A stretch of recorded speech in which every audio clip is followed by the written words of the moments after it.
Chers camarades, chers étudiants, mesdames et messieurs, je suis ravie de vous accueillir avec nos deux associations ce soir, l'association des Centraliens du Maroc et l'association marocaine des ingénieurs Supélec, pour deux conférences qui sont pour moi dans le cadre des cycles de conférences de Centrale Casablanca un vrai événement qui démontre notre volonté d'intégrer dans le cadre de notre approche scientifique une dimension qui aujourd'hui me semble absolument incontournable pour comprendre la science, à savoir l'intégration de la connaissance physique, métaphysique, astrophysique. Et nous avons la chance d'accueillir deux personnalités absolument remarquables du monde des sciences. Une personnalité qui me fait en particulier vraiment très très plaisir de recevoir ce soir à Centrale Casablanca, parce que j'ai une histoire de 30 ans avec lui. C'était mon prof de physique au collège. Et c'est la personne qui m'a fait aimer les sciences et qui fait qu'aujourd'hui, je crois que je suis là avec vous ce soir. Donc je voudrais lui rendre hommage. Il s'appelle Bruno Guiberdoni, je pense qu'il va être présenté très vite. Et il apporte, en plus de sa connaissance scientifique, une dimension, vous allez le voir, beaucoup plus importante encore dans le dialogue entre la science et l'islam, et d'une manière générale entre la science et les spiritualités et les religions. Une vraie contribution qui fait aujourd'hui, qui le place parmi les nouveaux penseurs de l'islam. Nous allons avoir ensuite Étienne Klein, que je ne vais pas présenter non plus, puisque mon camarade Mustafa va le faire. Tout ce que je peux vous dire, c'est que c'est un vrai plaisir pour nous, dirigeants de l'école centrale, d'avoir avec nous des jeunes qui ont, après un premier semestre, travaillé aujourd'hui et présenté un certain nombre de projets sur la philosophie des sciences. Je sais qu'à mon époque, et je pense qu'à l'époque de beaucoup de camarades, nous n'avions pas la chance de travailler sur ces sujets. Nous avons eu des présentations de thématiques telles que la matière et l'antimatière, l'évolution, le destin du cosmos, l'approche scientifique, le lien entre Poincaré et Einstein, le temps et sa conception dans l'histoire des âges. Et nos jeunes camarades qui sont rentrés ont cette chance aujourd'hui de pouvoir très vite rentrer dans ces thématiques beaucoup plus globales, avec en plus un accompagnement en ADPL, en développement personnel, pour être capable de présenter ces projets. Donc je pense que nos écoles d'ingénieurs avancent très vite et nous devons les accompagner dans leur soif de thématiques comme celle que vous allez assister ce soir. Je les remercie pour leur contribution. Ils vont avoir la chance de présenter ces thématiques demain et je pense que l'amphithéâtre est ouvert pour tout le public qui souhaite les suivre. Donc sans plus tarder, merci pour votre présence. Merci pour, je pense, des débats qui vont être extrêmement riches et animés. Et sans plus tarder, je donne la parole à Mustafa pour présenter nos intervenants.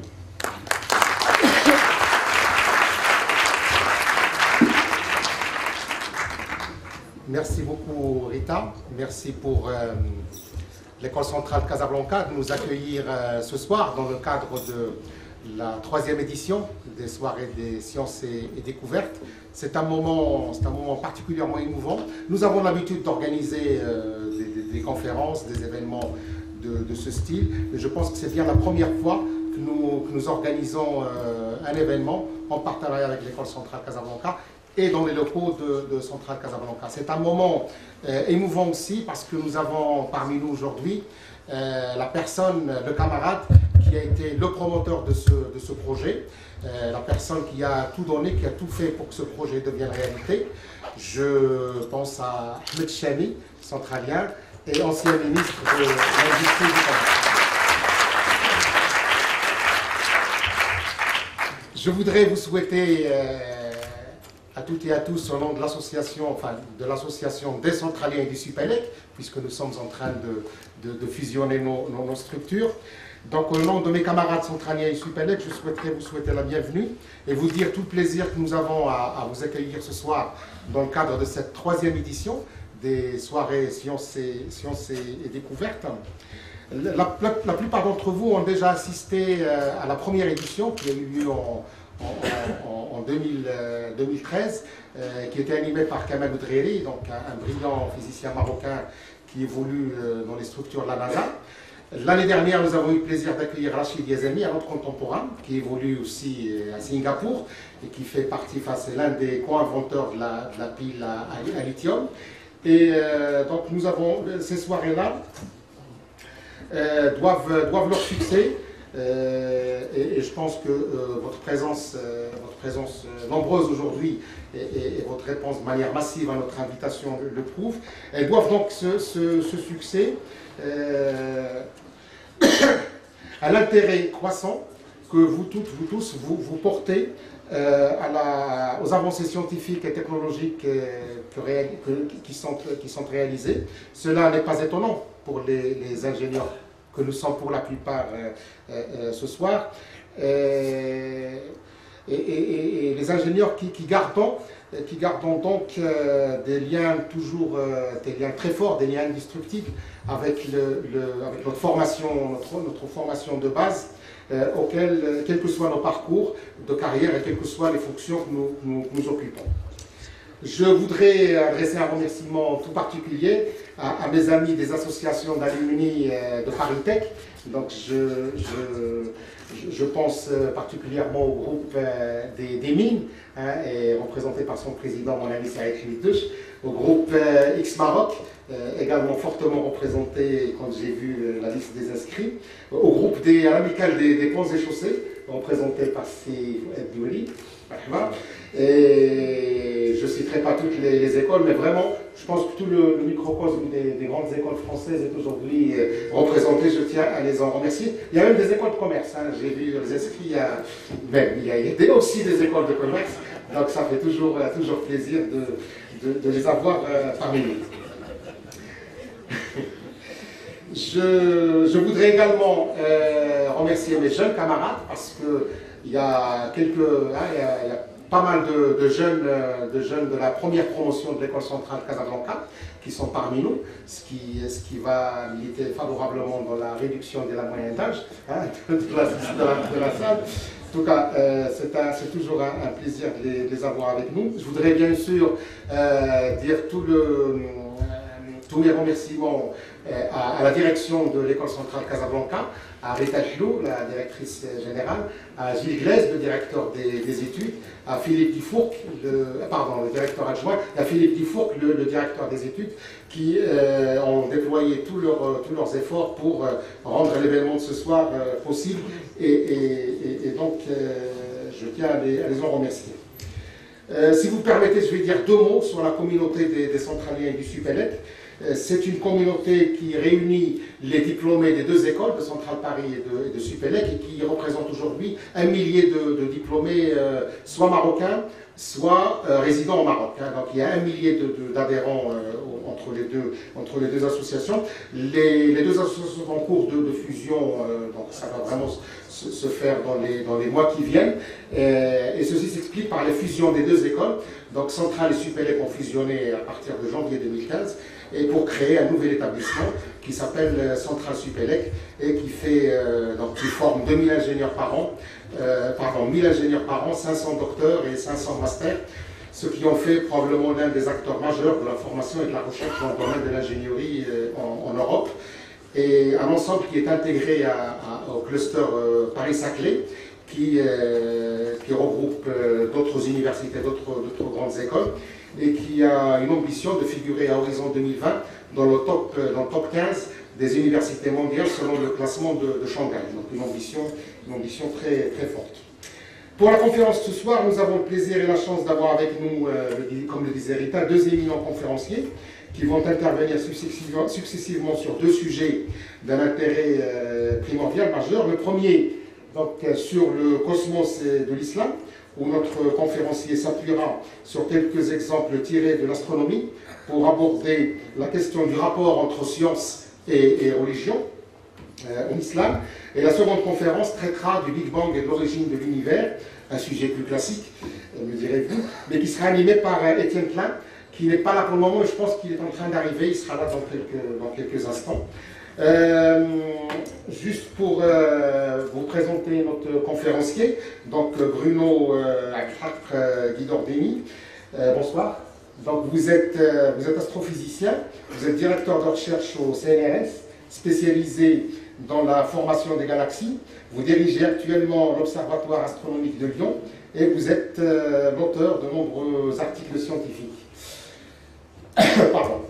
Pendant plusieurs années, vous avez présenté Connaître l'Islam, une émission hebdomadaire de la chaîne France 2, et vous êtes directeur de l'Institut des études islamiques avancées, et vous avez dirigé le groupe de recherche Sciences et religions islam de 2005 à 2009.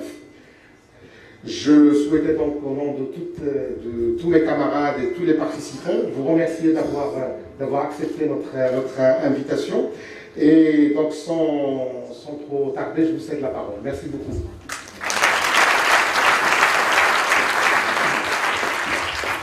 Merci Rita, merci Moustapha. Bismillah ar-Rahman ar-Rahim. Assalamu alaikum wa rahmatullahi ta'ala wa barakatuh. Bonjour à toutes et à tous. Je suis très heureux d'être là ce soir. Et Rita a rappelé la longue histoire qui me lie au Maroc depuis près de 30 ans, plus de 30 ans maintenant. Et donc je suis très heureux de pouvoir vous parler ce soir du cosmos de l'islam. Moustapha m'a demandé d'aborder la question du dialogue entre islam et science, un vaste sujet. Et j'ai choisi de prendre quelques exemples tirés du domaine que je connais un petit peu, le domaine de l'astronomie, pour illustrer cette relation et peut-être à la fin de l'exposé aborder des questions plus générales qui tiennent au dialogue des cultures et des civilisations, qui accompagnent le dialogue entre science et religion, et aussi d'un certain point de vue à notre avenir sur cette planète. Alors quand on parle de la connaissance en islam, on doit nécessairement commencer par ce que les musulmans considèrent comme un miracle, c'est-à-dire la révélation du Coran. La révélation du Coran qui est, pour les musulmans, un livre, parole même de Dieu, dans une langue humaine, donc c'est quelque chose de mystérieux, de paradoxal. Les religions commencent par un moment où l'éternité rentre dans le temps, où l'infini rentre dans le fini. Et pour les musulmans, c'est la révélation du Coran. Et la preuve de l'origine divine du Coran, c'est la beauté linguistique du texte, ce qu'on appelle en arabe l'ijaz, l'ouraoui, la beauté profonde de ce texte, même pour les non-arabophones de naissance, ce qui est mon cas. Et bon, sans aborder trop la question dans son détail, vous savez tous que le texte du Coran revient régulièrement sur l'insistance de la contemplation du monde, de la recherche du savoir. Les mondes sont multiples, le savoir est une démarche impérative pour les êtres humains, hommes et femmes, et il s'agit de s'appuyer sur la réflexion, sur la méditation, il y a plusieurs mots, tadabkur, tafakkur, pour déceler dans le monde les signes de Dieu. Et dans le texte du Coran, il y a des descriptions métaphysiques de l'action de Dieu dans le monde, dont Dieu crée le monde à partir de rien, ou plutôt de rien d'autre que son plan pour la création. Et ce don de l'être, qu'est la création, est constamment renouvelé parce que Dieu ne laisse pas le monde continuer sur sa lancée. Dieu est présent dans le monde dans la mesure où il le soutient dans l'être. Et cet acte de maintien dans l'être s'accompagne d'un ordre régulier, d'un ordre qu'on pourrait appeler mathématique, qui est, dans la perspective théologique du Kalam, des musulmans de la période classique de l'islam, qui est la preuve de la coutume d'Allah, qui ne change pas. Tu ne trouveras pas de changement dans la coutume d'Allah. Dieu choisit, par pure miséricorde, de se comporter de façon régulière dans le cosmos et impose au cosmos des régularités qui sont bien évidemment la façon dont Dieu nous parle du point de vue intellectuel. Et il n'est pas surprenant qu'après nous avoir créé, en mettant en nous de sa sagesse, nous retrouvions cette sagesse dans le monde et que nous soyons capables de déchiffrer le monde. Le fait que le monde soit compréhensible, vous le savez, est quelque chose qui est profondément mystérieux. C'est Albert Einstein qui disait « La chose la plus incompréhensible du monde, c'est que le monde soit compréhensible ». Et nous n'avons pas d'explication philosophique vraiment convaincante au fait que le monde soit compréhensible, et soit compréhensible à travers les mathématiques. Mais les croyants, juifs, chrétiens, musulmans, hindous, adhèrent à cette idée que le monde et nous-mêmes sommes en quelque sorte en syntonie et qu'il y a la possibilité de connaître le monde parce que nous avons en nous cette vocation de la connaissance. Alors, on se trouve dans une situation qui est, dans le monde juif, chrétien et musulman, celle des deux livres. Dieu crée le livre de l'existence, Kitab HaTakwin, le livre de l'existenciation, par sa parole, puisque quand il veut une chose, il lui dit « kun fakakun » et la chose est, et le monde devient ainsi un ensemble de signes, de phénomènes qui nous parlent de l'action de Dieu. Et aussi, Dieu révèle sa parole à travers des descentes, des livres qui sont adressés à des prophètes. Et dans le cas de l'islam, cette révélation commence elle aussi par un ordre qui n'est pas l'ordre kun, qui est l'ordre Iqra, lis, adressé au prophète Mohammed, et le livre lui-même est composé de signes, de versets qui nous parlent de Dieu. Donc il y a une sorte de parallèle entre le livre du monde et le livre de Dieu, qui l'un et l'autre ont le même auteur. Et en quelque sorte, il ne peut pas y avoir de contradiction réelle entre les signes que nous lisons dans le monde et les signes que nous lisons dans le livre de la Révélation. Alors, la question se posait effectivement de savoir si Dieu nous parle de tout dans le livre de la Révélation. Après tout, nous trouvons dans le Coran des versets comme « Wama faratna fil kitab min shay » nous n'avons rien omis dans le livre, à dire que tout se trouve décrit dans le livre du Coran. Et il y a plusieurs hadiths très intéressants sur le sujet, mais il y en a un que je voudrais vous rappeler, qui se trouve dans la Sira Nabawiya, mais aussi dans les Kutub as-Sitta, dans les livres canoniques, en particulier dans la Muslim. Il y a 3 versions de ce hadith, j'en cite une, c'est le fameux hadith de la pollinisation des palmiers. Le prophète était à Médine, se promenait dans les palmeraies et a rencontré un groupe de fermiers qui procédait à la pollinisation des palmiers femelles avec le pollen des palmiers mâles. C'est une action indispensable si on veut avoir des dattes. Les fermiers interrogèrent le prophète pour savoir si cette action était nécessaire. Et le prophète leur répondit qu'elle n'était pas nécessaire. Donc les fermiers se sont abstenus de faire cette pollinisation. Et bien évidemment, la récolte a été catastrophique. Et donc après, ils sont allés voir le prophète pour s'étonner de ce mauvais résultat. Et à ce moment-là, le prophète leur a dit « Je ne suis qu'un homme comme vous, et vous êtes plus savant que moi dans les affaires de votre monde. » Et c'est un hadith qu'il faut méditer, parce qu'il signifie qu'il y a un domaine de la connaissance qui est neutre du point de vue religieux. On pourrait même dire du point de vue de la charia. Il n'y a pas d'indication sur le comportement, pour savoir dans la religion, sur le comportement que nous devons avoir à propos de la pollinisation des palmiers. C'est un domaine qui est neutre ou indifférent du point de vue religieux. On pourrait dire dans le cadre du fiqh, c'est un domaine qui est de l'ordre du mubah, de l'indifférent. Cela ne veut pas dire que l'action de recherche technique, scientifique du monde soit neutre du point de vue spirituel, c'est-à-dire du point de vue de notre progression intérieure. Mais du point de vue de la religion n'a rien à dire sur ce qui se passe dans le monde. C'est un domaine qui est ouvert à notre investigation, à notre contemplation de la création du livre du monde. Nous sommes libres d'aller chercher la connaissance dans le monde et le Coran nous incite à sortir de chez nous et à aller contempler les signes de Dieu qui sont décrits en termes magnifiques dans le Coran, mais qu'il s'agit aussi de voir avec nos propres yeux.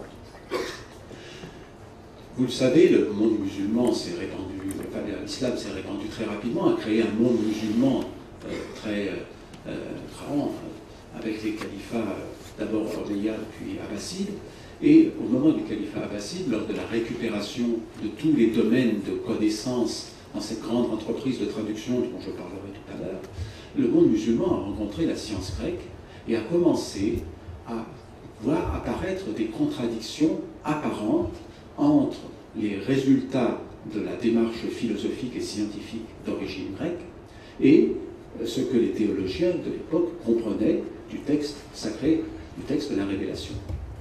Un exemple classique concerne l'éternité ou la finitude temporelle du monde. Pour Aristote, le monde est éternel.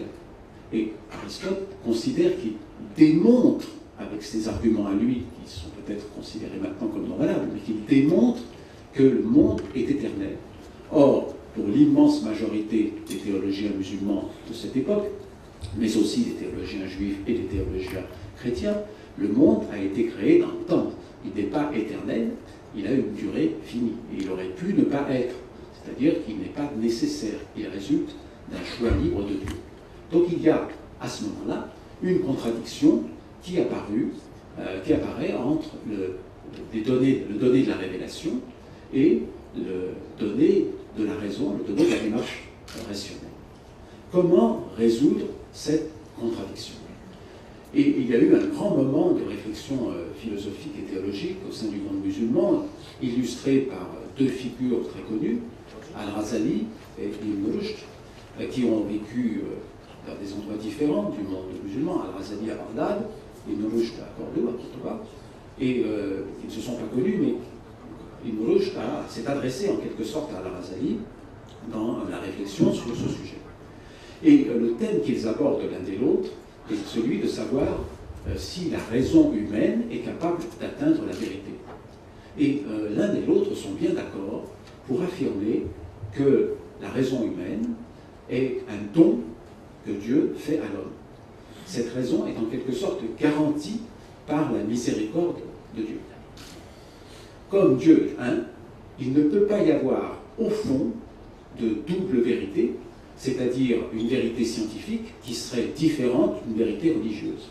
L'une et l'autre doivent nécessairement concorder ou converger à un certain niveau. Peut-être pas de façon apparente, immédiate, mais il doit y avoir une convergence parce que Dieu est un, Dieu est l'auteur du livre de la Révélation et du livre de la création. Donc la question qui se pose à Ibn Rushd et avant à Al-Razali est de savoir comment on peut résoudre les désaccords apparents qui règnent entre les deux ordres de connaissance, la connaissance rationnelle et la connaissance philosophique, d'ordre religieux, la connaissance liée à la révélation. Et là, ils sont en désaccord. Pour Al-Razali, s'il y a un désaccord apparent entre ce que dit la philosophie ou la démonstration rationnelle, et d'une part, et d'autre part, entre la religion ou la théologie, c'est la faute des philosophes et des scientifiques qui doivent retourner à leurs calculs parce qu'ils ont probablement appliqué la démarche rationnelle en dehors de son domaine de validité. En revanche, pour Ibn Rushd, à partir du moment où la raison a parlé et a fait une démonstration qui est incontestable, ce sont les théologiens et les commentateurs qui doivent retourner à leurs études théologiques et qui doivent refaire des commentaires du texte qui sont compatibles avec la vérité scientifique démontrée. Et l'un et l'autre s'attachent à asseoir leur point de vue à travers des ouvrages très connus du Moyen-Âge, de la période classique de l'islam et du Moyen-Âge latin, parce que ces ouvrages sont ensuite allés dans le monde latin et ont été traduits et ont considérablement influencé la philosophie latine, la philosophie chrétienne, et donc contribué à la naissance de la Renaissance. Eh bien, l'un et l'autre pensent pouvoir démontrer l'incohérence du point de vue de l'autre. C'est-à-dire que Al-Razali écrit Tahafut al-Falasifa pour démontrer rationnellement que les scientifiques se trompent quand ils affirment que l'univers est éternel, et Ibn Rushd reprend la même démonstration et montre qu'Al-Razali s'est trompé en prétendant réfuter les philosophes. Alors bien sûr, les types de démonstrations que Al-Razali et Ibn Rushd faisaient à cette époque ne sont plus valables actuellement, parce qu'ils partaient de principes que nous ne reconnaissons plus comme des principes valables. Il y a presque un millénaire qui est passé depuis, et la façon dont on fait la philosophie a changé. En particulier, on a abandonné ce qu'on appelle la raison dogmatique. La raison dogmatique est une raison qui prétend atteindre la vérité de façon sûre. Vous savez que depuis 2 siècles, la raison que nous pratiquons est ce qu'on appelle la raison critique. C'est une raison qui se limite elle-même, qui ne pense pas atteindre une vérité absolue, qui pense atteindre des vérités dans un ordre restreint des choses et qui critique ses propres fondements. Donc on n'est plus dans le domaine d'une raison qui prétendrait atteindre la vérité absolue. Et ça, c'est sans doute un problème. Mais même si la démonstration faite par Al-Razali et Ibn Rushd n'est plus valable, la question qu'il pose reste profondément moderne. Parce qu'ils ont cette conviction que le monde est un, parce que Dieu est un, et donc on doit pouvoir résoudre les difficultés en ayant un regard critique sur la pratique de la science, de la philosophie, d'une part, et la pratique du commentaire du Coran et de la théologie, d'autre part. Donc les deux doivent être tenus, et je pense qu'on ne peut pas dire qu'il faut préférer Al-Razali sur Ibn Rushd ou Ibn Rushd sur Al-Razali. Il faut garder en mémoire ces 2 exemples et être critique vis-à-vis des scientifiques ou des philosophes qui pourraient faire des affirmations en dehors du domaine de validité de la raison, et puis aussi par rapport aux théologiens ou aux commentateurs qui décrivent un monde qui n'est pas le monde que nous montre la science, qui est un monde fantasmé. Alors,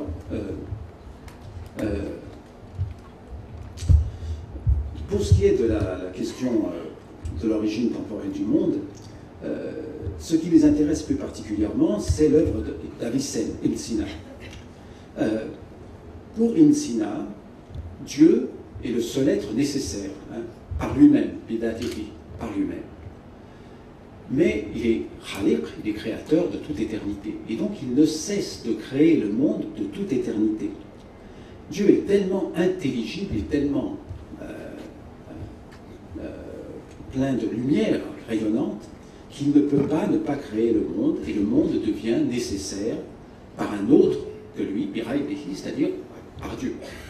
Et donc Ibn Sina affirme l'éternité du monde comme une conséquence nécessaire de l'éternité de Dieu. Puisque Dieu est de toute éternité créateur, le monde existe de toute éternité. Et bien évidemment, pour Al-Razali, il s'agit de quelque chose d'inacceptable, parce que Al-Razali veut affirmer la toute-puissance de Dieu. Et si Dieu ne peut pas s'empêcher de créer le monde, ce que dit Ibn Sina, Dieu est en quelque sorte moins puissant. Or, Al-Razali, comme vous le savez, est quelqu'un qui a eu une crise spirituelle, qui est allé sur les chemins du tasawwuf, et il a besoin de croire au miracle que représente la présence de Dieu à chaque instant, la toute-puissance de Dieu qui est capable de sauver même les âmes perdues comme lui. Donc il refuse cette idée que Dieu s'est limité lui-même et a limité sa puissance et n'est pas capable d'empêcher la création du monde. Et donc Al-Razali va s'attacher à montrer que le monde n'est pas nécessaire, qu'il y a beaucoup de caractéristiques du monde qui auraient pu être autrement. Et pour Ibn Rushd, ces arguments sont faux parce qu'en fait le problème n'est pas celui de l'origine temporelle, il est celui de la dépendance métaphysique du monde vis-à-vis de Dieu. Le monde n'est pas ontologiquement suffisant, il dépend de Dieu. Et c'est ça l'acte de la création. Après, que le monde soit éternel ou créé dans le temps, c'est au fond pas très important, dit Ibn Rushd dans son fameux livre Kitab al-Fasil Maqal, un livre de traité décisif. Donc ça, c'est un point très important à garder en mémoire, l'idée que l'acte de la création peut être un acte métaphysique intemporel. C'est un acte de dépendance du monde par rapport à Dieu. Le monde ne peut pas exister sans Dieu. Et la question de l'origine temporelle du monde, de l'âge du monde, plus ou moins jeune, plus ou moins vieux, c'est une question qui, en fin de compte, est peut-être moins importante du point de vue théologique. Un autre aspect très important de l'œuvre d'Al-Razali, c'est sa critique de la causalité mécanique qui se trouve chez Aristote. Pour Aristote, à partir du moment où les 4 causes nécessaires sont remplis, les effets adviennent automatiquement. Et pour Al-Razali, bien évidemment, cela limite là encore la puissance de Dieu. Et Al-Razali dit qu'il faut aller voir dans la création comment Dieu se comporte, comment Dieu établit sa sunna, comment le monde est régi par des régularités sans chercher à anticiper de façon mentale comment Dieu crée le monde. Et c'est ça qui a donné naissance, me semble-t-il, à la science dans le monde musulman. Il y a eu un effort considérable de traduction qui a été fait à partir du début du califat abbasside, et je cite là un texte tiré d'un ouvrage de Dimitri Goutas, qui est le spécialiste mondial de la période des traductions. C'est un livre qui s'appelle Greek Thought, Arabic Culture, que je vous conseille, il a été traduit en français. Alors, Dimitri Goutas dit le mouvement de traduction du grec à l'arabe, à Bagdad, constitue vraiment une phase essentielle de son époque, à tous égards, dans le cours de l'histoire humaine. Elle est égale en signification à, et appartient au même genre que, je dirais, l'époque de l'Athènes de Périclès, la Renaissance italienne ou la révolution scientifique des XVIe et XVIIe siècles. Et le fait est que presque tous les textes grecs non littéraires ont été traduits en arabe pendant la première période du califat abbasside, depuis Al-Mansour, Al-Mahdi et Mahmoud.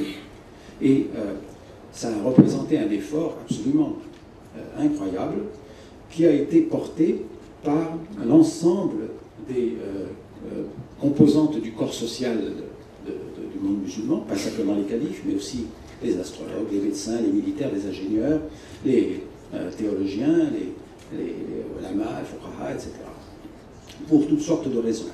Alors, Dimitri Goutas explique que les raisons qui ont pu amener les premiers califes à provoquer les traductions étaient peut-être d'ordre politique, mais le fait est que ces traductions ont déclenché un très grand intérêt pour les questions scientifiques dans le monde musulman à partir de la fin du 8e siècle de l'ère chrétienne et du début du 9e siècle. Donc il y a eu ces traductions, mais très rapidement, les savants musulmans n'ont pas été simplement des traducteurs. Ils ont corrigé les erreurs qui étaient dans les manuscrits grecs. Par exemple, l'Almageste est l'ouvrage fondamental de l'astronomie de l'Antiquité, créé par Ptolémée, et il y a des valeurs numériques dans cet ouvrage, et certaines de ces valeurs numériques sont fausses. Alors on pourrait s'étonner que les calculs soient faux, mais il faut se rappeler qu'à l'époque, faire des divisions était quelque chose d'extrêmement complexe, parce qu'on n'avait pas la notation des chiffres arabes, et donc ces manuscrits sont corrigés par les savants musulmans. Je vous conseille aussi le livre de Georges Saliba qui s'appelle History of Arabic Astronomy, l'histoire de l'astronomie arabe, où il explique tout ça de façon magnifique. Et petit à petit, une langue internationale va naître, l'arabe. L'arabe scientifique, qui va créer tout un vocabulaire, des mustalahat, des terminologies, à partir du grec, mais aussi à partir des ressources propres de la pensée musulmane, pour décrire les concepts scientifiques. Et cette langue, l'arabe, va être utilisée non seulement par les musulmans, mais par les juifs, les chrétiens, et pas simplement par les arabes, mais aussi par tous les peuples qui composaient le Darul Islam de l'époque. Donc, création d'une langue internationale, et c'est la première fois dans l'histoire de l'humanité qu'une langue internationale est utilisée pour la science, puisque le grec était utilisé par les Grecs pour faire de la philosophie et de la science, mais pas du tout dans le contexte et avec l'étendue qu'a connu le monde arabe. Création d'une langue scientifique, création d'un corps de scientifiques qui va pratiquer la recherche, création aussi d'échanges épistolaires entre les savants, et réflexion sur l'observation du monde, puisque si le monde est signe de Dieu, il faut aller contempler le monde. On ne peut pas se contenter simplement de la pratique de la raison, de la déduction, il faut aller regarder le monde pour y voir comment les phénomènes se produisent. Et c'est ainsi que les astronomes musulmans ont construit des instruments d'astronomie parce qu'ils sont de plus en plus précis, de plus en plus gros pour diminuer les erreurs de mesure. Et ils ont amélioré les données astronomiques concernant l'inclinaison de la Terre sur le plan écliptique, la précession des équinoxes, etc. Et ils ont réévalué les paramètres du modèle de Ptolémée. Comme chaque événement est singulier, il y a eu aussi une constitution de catalogue. Et vous savez que les noms des étoiles ont été déterminés par les astronomes arabo-musulmans. Alors il y a un moment crucial qui arrive au tournant de l'an 1000 avec Ibn al-Haytham, considéré comme le fondateur de l'optique moderne, avec la création, enfin la démonstration de la théorie de l'intromission.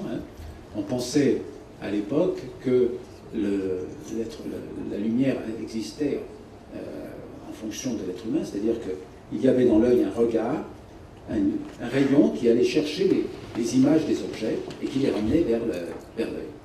Et Al-Haytham démontre que cette théorie-là, qu'on appelle la théorie de l'émission, est une théorie fausse, qui ne correspond pas aux expériences, donc il y avait toute une série d'expériences. Et au contraire, ce sont les objets qui émettent des images qui rentrent dans notre œil. Donc il y a des rayons lumineux qui sont émis des images, qui sont émis des objets et qui apportent des images. Et donc pour montrer ça, Ibn al-Haytham invente la chambre obscure, et s'il avait eu à l'époque un dispositif d'enregistrement, c'est-à-dire des selles d'argent, il aurait créé l'appareil photo. Bon, ça n'a pas été le cas, mais il avait déjà compris les règles de l'optique. Et le progrès des observations astronomiques a commencé à être en contradiction avec le modèle de Ptolémée. Et donc, Ibn al-Haytham écrit son fameux ouvrage sur les doutes sur Ptolémée, qui résume les problèmes théoriques et les incohérences du modèle de Ptolémée. Alors là, on est déjà en dehors de ce qu'on appelle la grande période des Abbassides. Et effectivement, il y a, avec les historiens des sciences contemporains, je parle de travaux qui sont faits depuis 20 ans, une réévaluation de la contribution de la science arabo-musulmane. Si vous lisez les textes qui ont été écrits par les historiens des sciences il y a 100 ans, par exemple, un peu plus de 100 ans, Ernest Renan en France ou Ignaz Goldziher en Allemagne, vous savez que pour eux, le monde musulman a connu 50, 80 ans de ferveur scientifique et après une retombée dans le jumoud, dans l'endormissement. Et en fait, au fur et à mesure qu'on prend connaissance des manuscrits, on se rend compte que cette vision d'une science musulmane qui s'est développée pendant quelques décennies seulement, cette vision est fausse. C'est vrai que la science à Bagdad a décliné à la fin du IXe siècle de l'ère chrétienne, mais elle s'est déplacée dans d'autres endroits du monde musulman, en particulier en Asie. Et c'est ainsi, par exemple, qu'on a le grand Nasser ad-Din al-Tusi, qui a développé des méthodes mathématiques, qui a inventé la trigonométrie sphérique, donc qui permet de se repérer sur la sphère céleste, et qui a élaboré des outils permettant de se débarrasser d'un certain nombre de problèmes de l'astronomie de Ptolémée qui avaient été relevés par Ibn al-Haytham. Un des problèmes de l'astronomie de Ptolémée, c'est l'existence de ce qu'on appelle les camps. Alors voilà, typiquement, on est dans l'astronomie de Ptolémée, donc ce sont des cercles qui tournent dans le centre et lui-même sur un cercle, l'épicycle et le déférent. Donc la Terre n'est pas au centre du déférent, elle est excentrée, et le déférent lui-même, le cercle déférent, ne tourne pas à une vitesse régulière autour de son centre, il tourne à une vitesse régulière autour d'un autre point qui est marqué ici EQ, qui est l'écran. Et ça, c'est impossible du point de vue physique, qu'une sphère tourne à vitesse constante sur un point qui n'est pas son centre. Et donc c'est une contradiction avec la physique d'Aristote, qui, elle, fait tourner les sphères célestes autour de leur centre. C'est-à-dire que pendant plus de 1000 ans, on a vécu avec une physique, la physique d'Aristote, et une astronomie, l'astronomie de Ptolémée, qui était en contradiction. Et cette contradiction n'était toujours pas résolue.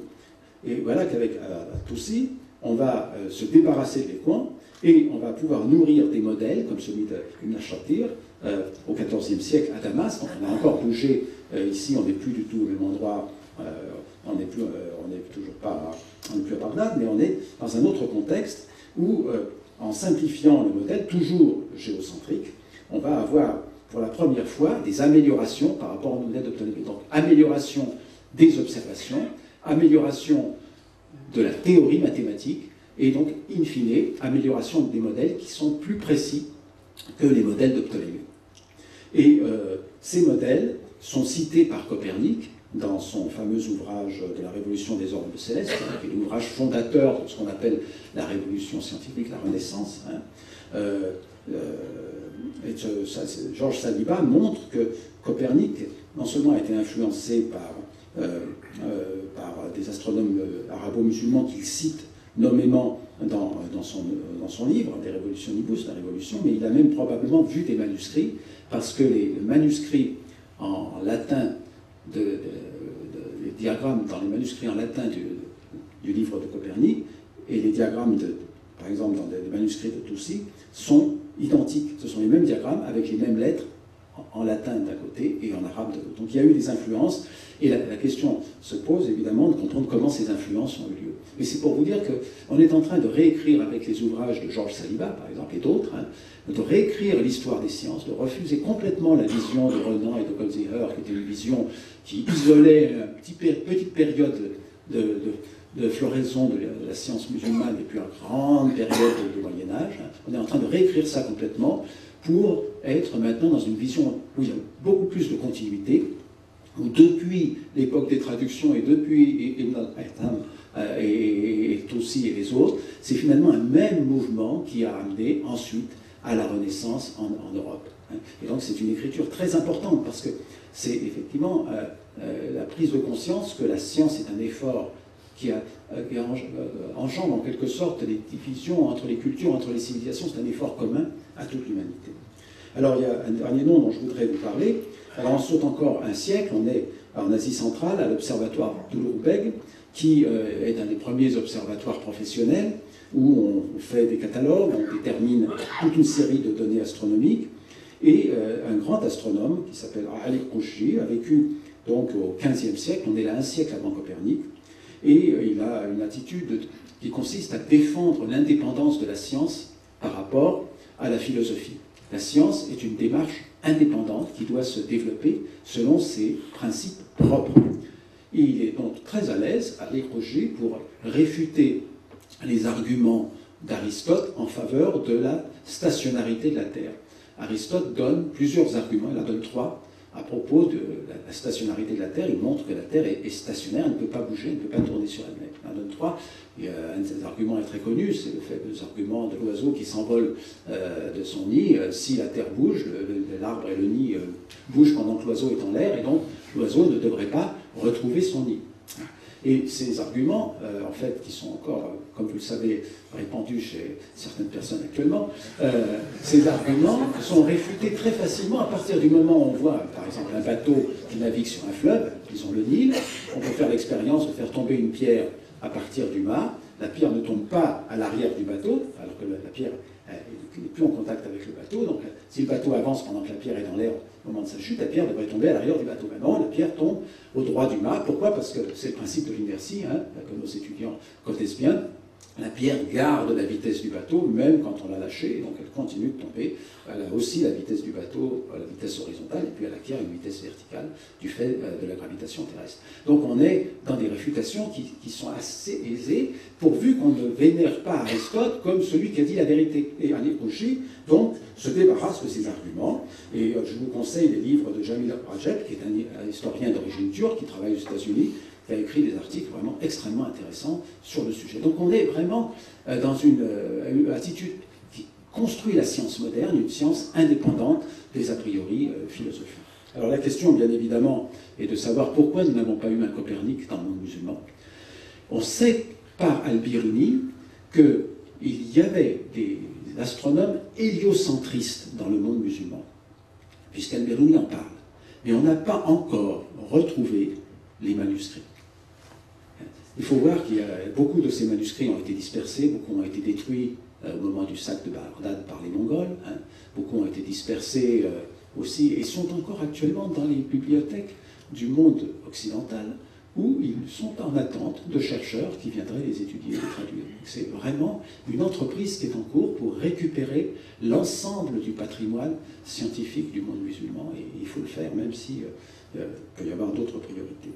Alors pourquoi ces astronomes héliocentriques n'ont-ils pas eu d'influence? On ne sait pas. En fait, c'est une grande question. Pourquoi la science moderne s'est développée en Occident?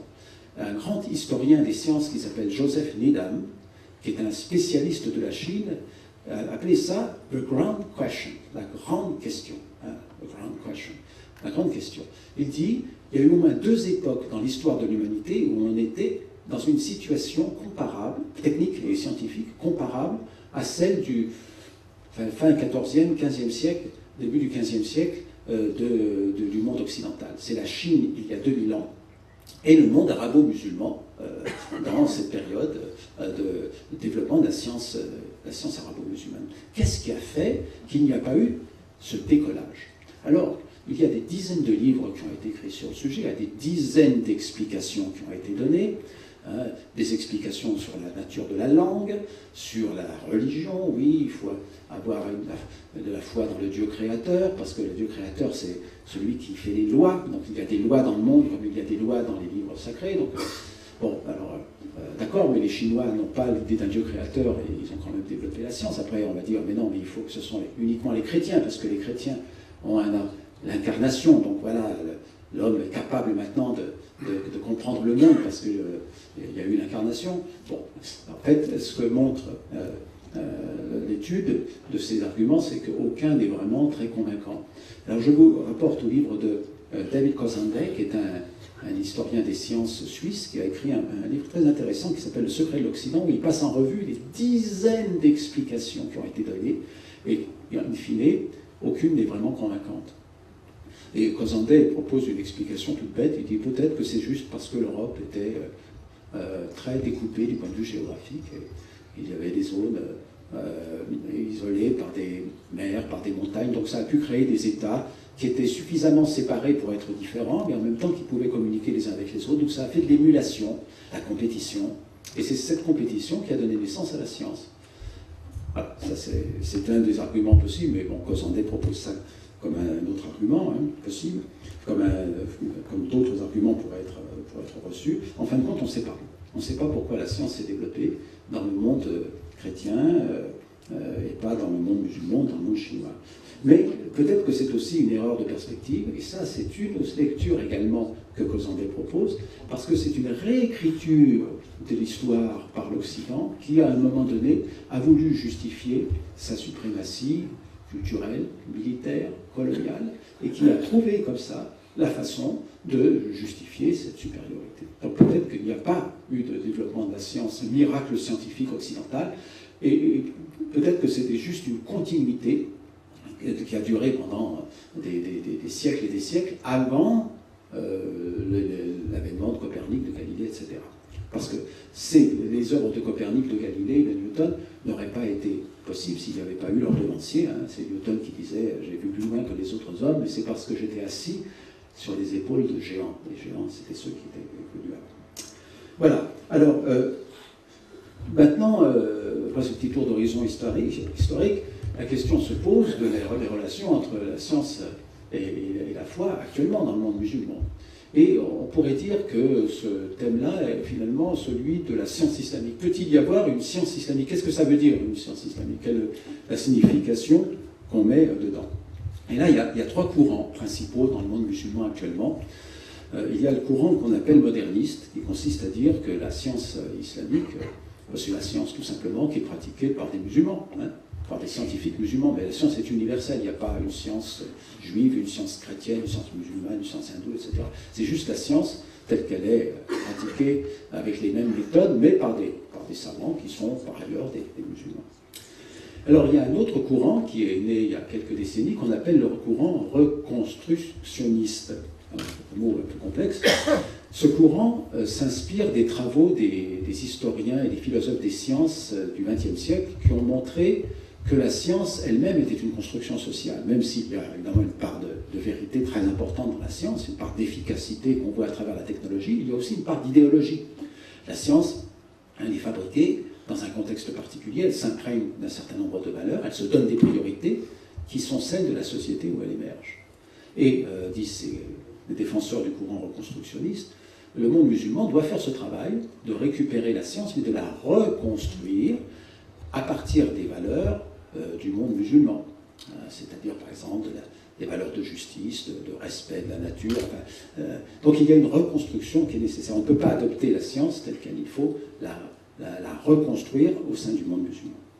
Et puis il y a un troisième courant qu'on pourrait appeler pérennialiste qui s'est développé également et qui est un courant qui, finalement, met l'accent sur la dimension spirituelle de l'islam, des religions en général, hein, en disant, mais attention, la science, elle a quand même fait beaucoup de dégâts, elle a apporté des bienfaits à l'humanité, mais elle a aussi apporté beaucoup de méfaits, les armes de destruction massive, la pollution, la mécanisation de nos vies, et donc, d'un certain point de vue, il n'y a pas de compatibilité, au moins éthique et spirituelle, entre la foi et la science, hein, qu'un homme de foi, il ne doit pas tellement s'intéresser aux questions scientifiques, il doit au contraire s'intéresser à la science traditionnelle telle qu'elle était pratiquée par le prophète ou par les premiers musulmans. Alors, quelques figures pour illustrer ça. Voilà, deux prix Nobel de physique et de chimie musulmans, Abdus Salam et Ahmed Zewail, hein, Dan Eredis, qui est, lui, un opposant farouche au dialogue entre islam et science. Hein. Son livre s'appelle « Une illusion d'harmonie ». Pour lui, il y a toujours un état de guerre entre les deux domaines. Abdus Salam et Ahmed Zewail sont des modernistes. Ils veulent promouvoir l'éducation dans le monde musulman en disant que la science est patrimoine universel qui n'appartient pas plus aux chrétiens qu'aux juifs, aux musulmans, aux autres. Hein. Et puis Nidal Kassoum qui cherche à réhabiliter l'esprit d'Averroès. Ici, on a Ziauddin Sardar, pakistanais vivant à Londres, qui est l'un des promoteurs du courant reconstructionniste, et puis d'autres personnes qui font des efforts pour intégrer la théologie et la philosophie qui émane de la science. Alors il faut dire que, ce n'est pas exhaustif, hein, on pourrait citer plusieurs figures, y compris des figures féminines, dont certaines sont présentes dans la salle. Et il faut dire que dans le monde musulman actuellement, on est quand même dans une situation un petit peu difficile. Parce que, contrairement à l'histoire des sciences telle qu'elle a été pratiquée pendant des siècles et des siècles dans le monde musulman, les sciences telles qu'elles ont été pratiquées dans le monde musulman, c'était les sciences qui utilisaient l'observation, les calculs, le raisonnement, etc. Là, maintenant, on est dans une démarche où on s'efforce peut-être de retrouver dans le texte du Coran des énoncés scientifiques. Et c'est une démarche qui a un certain impact et qui, à mon sens, est quand même un peu périlleuse.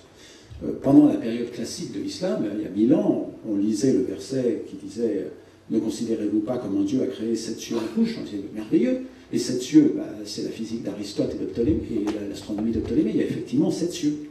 Et puis on s'est rendu compte que ces 7 cieux n'existaient pas. Donc ça veut dire que les commentateurs de cette époque ont fait un commentaire qui n'était pas adapté. Et maintenant, on a ce genre de démarche avec d'autres versets. Par exemple, celui qui dit « Nous avons construit le ciel avec force et nous l'élargissons. » Qu'est-ce que ça veut dire?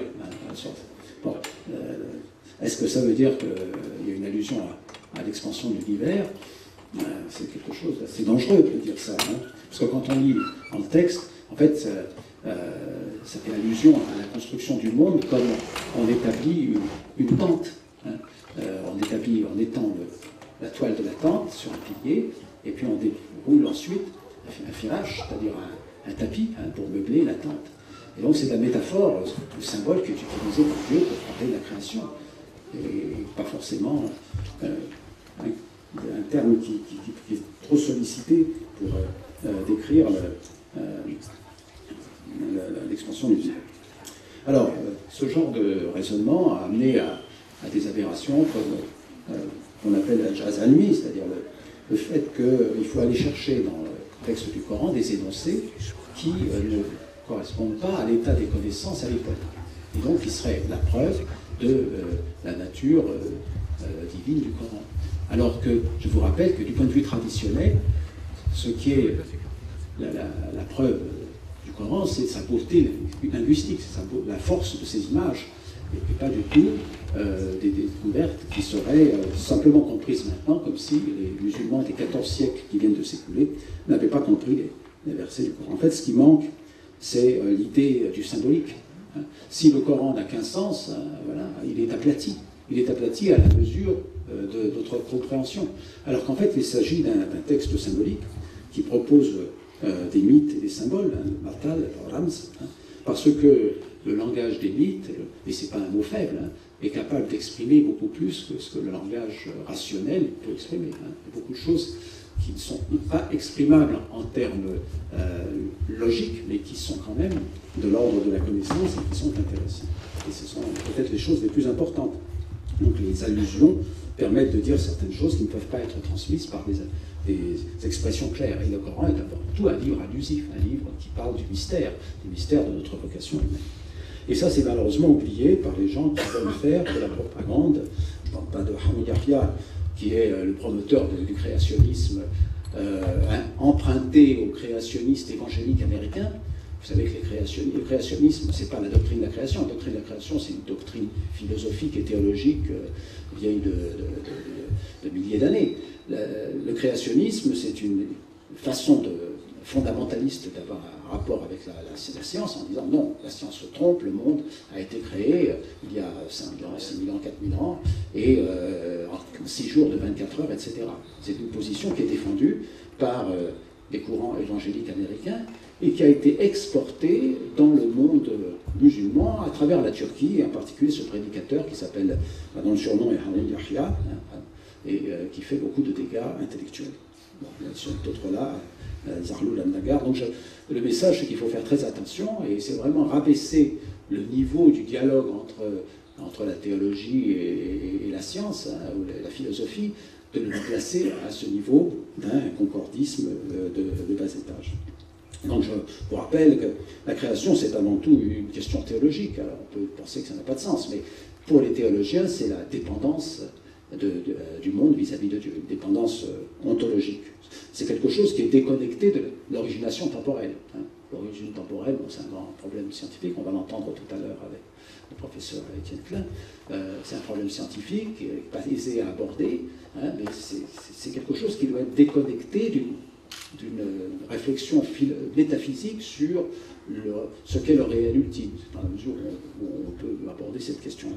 En revanche, le créationnisme, ce n'est pas de la théologie et ce n'est pas de la science, hein, c'est ni l'un ni l'autre, hein, c'est juste une démarche idéologique pour s'opposer à la science. Alors, j'approche de la fin, là.